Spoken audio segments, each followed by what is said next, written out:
Hey everyone, so welcome back. My name is Mark. Today we're going to talk EVs, and more specifically, we're going to talk about affordable, depreciated, used EVs that are currently available in the US and might be good for someone who's a car enthusiast. What I'm not going to talk about is lease deals. I'm not going to talk about picking out a new EV. I'm not going to talk about what's the best bang for your buck for getting your kids to soccer practice, or what would be the best vehicle for driving across the country and has the best fast charging. This is about car people, what's on the market, what's depreciated, and what would be cool. Since this is going to be in the background of today's video, I thought I should just spend a minute explaining what we have here. This is what you would call, if not my street cred, at least my family name street cred. This was the motor controller that my dad built for his EV that he was building 15 years ago. 20 years ago, he was converting a BMW 2002 to battery electric using a three-phase AC motor so it would have regenerative braking,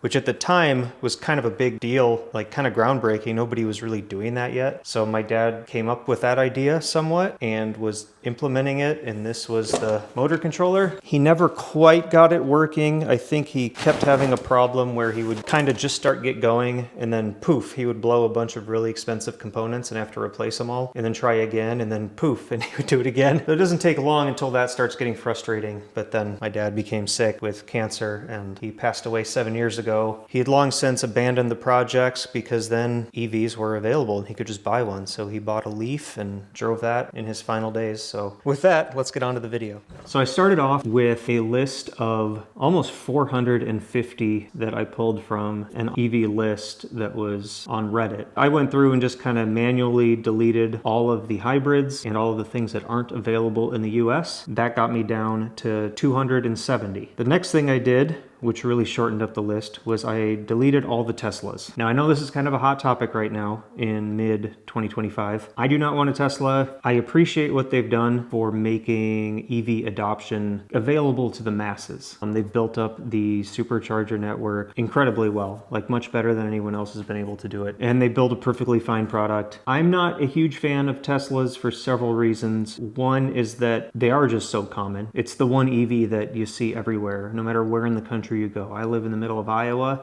I see Tesla Model 3s all day long. And I mean, to the average person, a Model 3, a Model Y, a Model S, they all look basically the same. Then there's the political aspect of it. Personally, I don't like what Elon Musk has been up to politically in the last few years. I understand buying a used car isn't going to give him any money, but I don't want people to be vandalizing my car because they think I'm a supporter of him. Also, I don't like the extreme minimalism. I mean, just getting rid of things like wiper stalks and like radio buttons, and that just seems too far to me. I understand what he's going for. I understand some people like it. It's not my thing. I'm in my late 40s. I grew up around cars that had switches and buttons and turn signal stalks, and I just like to stay that way. I then went through the list and got rid of all the pickups. I don't need a pickup. On top of that, all of the pickups on this list are four-door pickups, and I just have a personal hatred for four-door pickups. As someone who used to work in construction and did it for 10 years in an HHR panel with a roof rack, it just drives me crazy that I could haul a stack of drywall on an HHR getting 30-something miles a gallon, and then you got a bunch of idiots driving around in these big jacked up four-door pickups with a bed about this big and you can't put anything in it. I just think there is a small segment of the population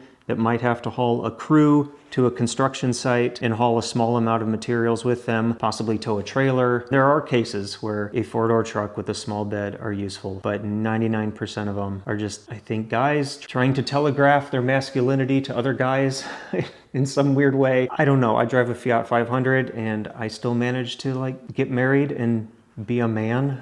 Whatever that means. If I ever did need a truck, I would probably just get an old two-door Chevy with a LS or something, you know? Now the new Slate trucks that have been announced, if those actually make it to production, I will absolutely get one of those. Little mini truck two-door. I'll probably have to slam it and get some weird color wrap on it, but I'm into those. They're just not out yet. So after getting rid of all the pickups and the Teslas and the hybrids, my list got down to about 200. I went through and got rid of some things that are just completely ridiculously a non-starter. Not cars I don't like, but things like the Cadillac Celestiq and the Rolls-Royce and things like that that are twice as much as my house. I'm not getting anything like that. I then went through the list and consolidated all of the years and the trims. This list kind of did things like in 2021, this model came out. 2022, it'll list it again, but SE, or I'm just seeing that as one make and model. Once I narrow it down to a make and model, then I can dig into the trims and play that game. Once I got through that, my list was down to 60. I then went through and got rid of everything that doesn't have a range of at least 200 miles. I think a lot of people overestimate greatly how much range they need. I think there's a lot of people just running around in town and they think like, oh God, I better get the long range version of this because 300 miles isn't enough, you know? I'm realistic. I think 200 is a good cutoff. I used to drive my dad's Nissan Leaf. The batteries had degraded in that quite a bit. Plus the system for calculating your range real time was really primitive and early. You know, I'd unplug it at home and it would say I had 85 miles range. Well, that's easy. I work 10 miles away. I would accelerate onto the interstate and just watch that gauge just drop, drop, drop, drop. So my commute to work is basically I accelerate onto the interstate, go about 7 miles, get off. And then when I come home, I accelerate onto the interstate, go 7 miles and get off. In the winter, that would eat 85 miles of range.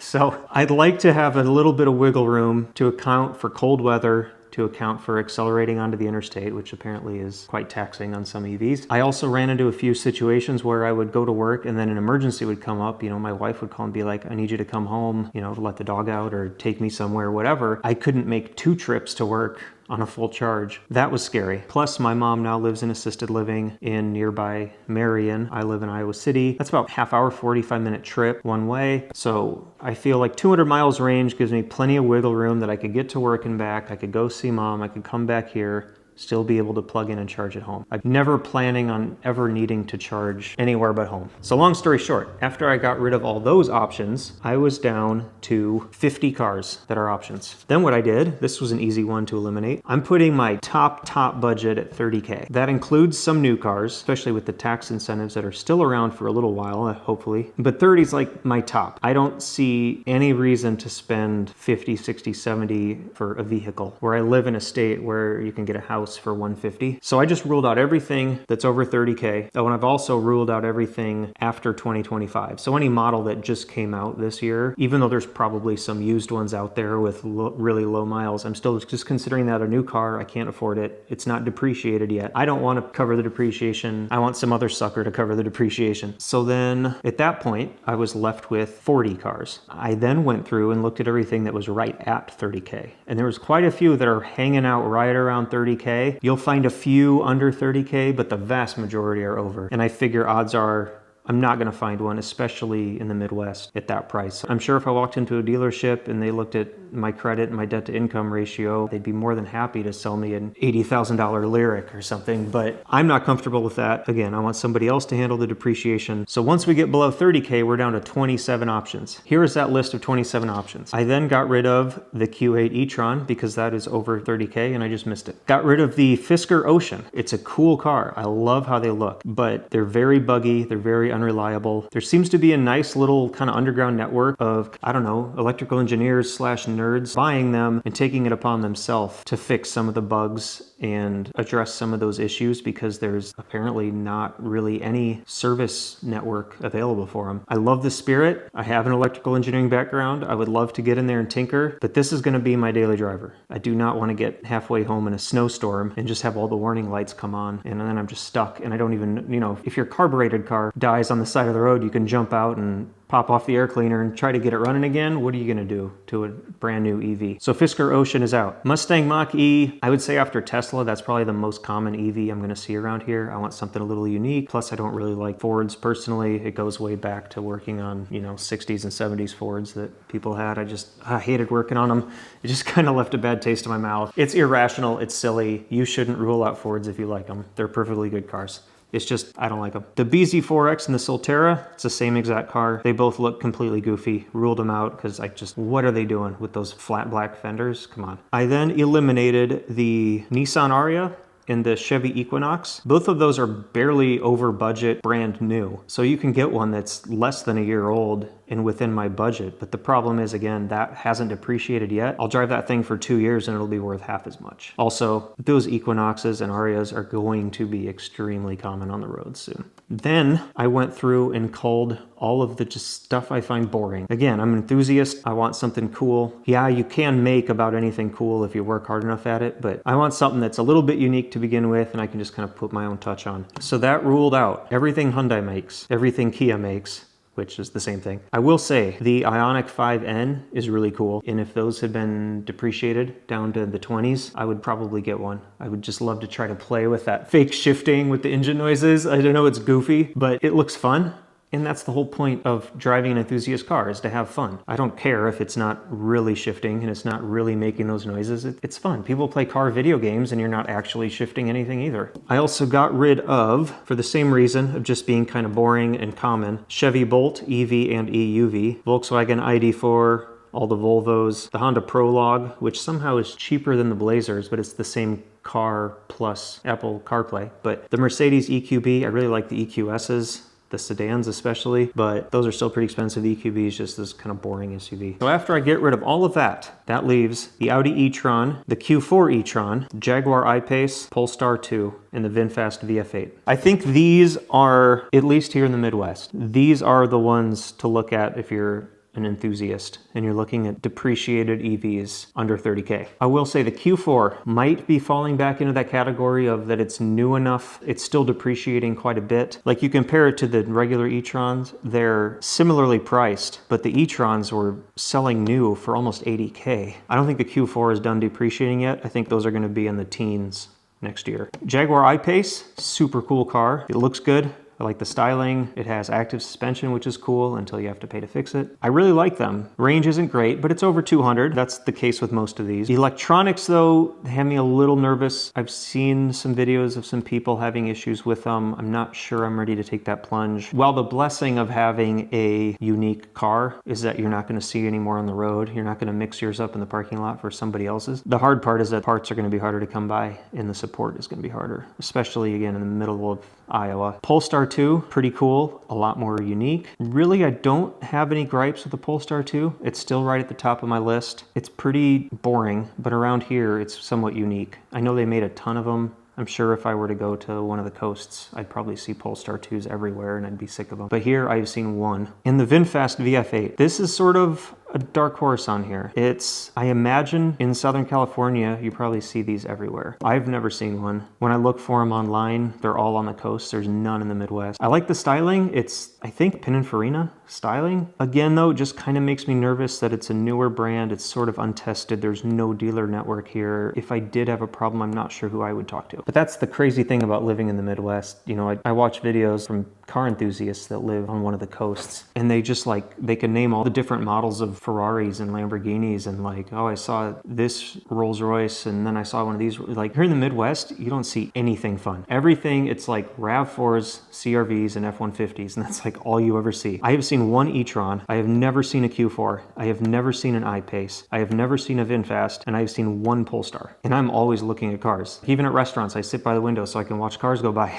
Never see any of those. And like even going back over my list, I've never seen a Fisker. I have seen maybe one BZ4X. I've seen one Aria. I've never seen an Equinox EV. I've only seen a Blazer EV parked in front of Costco, like a sales thing. Pretty much anything I get is going to be unique other than a Tesla. So what I think it comes down to, this enthusiast, in this unique situation, I choose the Audi e-tron. They've been making them since, what, 2018, 2019? So we've got a good 5 years of depreciation on those. And like I said, those suckers are down around 20K now and started around 80. I mean, a third, a fourth the value. So they can't possibly go down that much more quickly at this point. Audi has a ton of support. I can go to an Audi dealership nearby if I absolutely need to. They look pretty cool. There's a lot of fun different variations. You can get the RS ones. What do they call it? Chrono or something edition. I think that's all like blacked out. I don't know all the models. I'm probably going to end up with a pretty generic one because I'm trying to keep it kind of cheap, but it kind of ticks all the boxes. I've already done some looking on them. They didn't come in any fun colors. There's a blue that's okay, but I'm sure I'm going to end up with beige, gray, white, black, silver, some boring color. So I'll probably wrap it. And I've also seen that you can lower these by just tricking the wheel sensors and get extended wheel sensor links that just artificially push them and the car's like, oh, I'm too high, and it just lowers the car. So you're talking for basically nothing. You can lower that car because it has active suspension. Then in the winter, when we do get some snow, I can just tell it to lift up. And it won't go as high, but it'll go higher. A couple other things I wanted to mention here. I know no EV manufacturers are going to be watching my video, but if they were, as an enthusiast, I am really getting sick of how much tech cars are having, how much all of them look exactly the same. I understand the average buyer, the person that you're marketing to, is looking at four-door crossovers, and they just want as many features as they can get for the price. But like on this entire list of every EV I can get in the US, all of the two-doors, and I've always preferred two-doors. I mean,